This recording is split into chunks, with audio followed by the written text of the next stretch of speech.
لابلای لاله های دلم هنوز جای رد پای خاطراتی که زدیم با هم پرسه های عاشقانه. چقدر سخت آره صادقانه بگم دل ما پس تمالیم نیستی چی زیر بارون پاییز خیس میشی. نگاه همه زدن تو خیابون لعنت به 2 نفر آشون.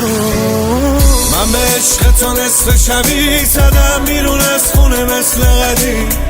تو که اینجوری مثل منی یه بارونمون نشه حیف نری. من به عشق تو نصف شبی زدم بیرون از خونه مثل قدیم.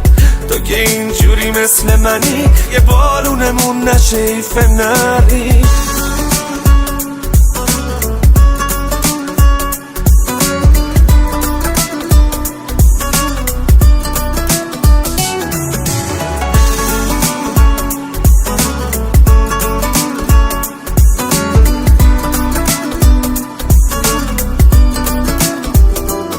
یه روزی هر دوتامون گرم آروم میزدیم زیر برف و بارون. هم کجا بود هر دوتا خوب الان قلبمون هر دو جامون. چقدر قشنگ بود رنگارنگ بود مدلامون مال هم بود. یکی داشتی که عاشقت بود یکی مثل تو عاشقم بود. دل ما پس تمالیم نیستی چی زیر بارون پاییز خیس میشی. نگاه همه زدن تو خیابون لعنت به 2 نفر آشون.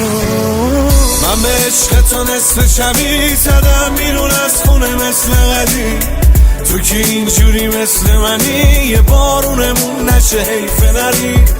من به عشق تو نصف شبی زدم بیرون از خونه مثل قدیم.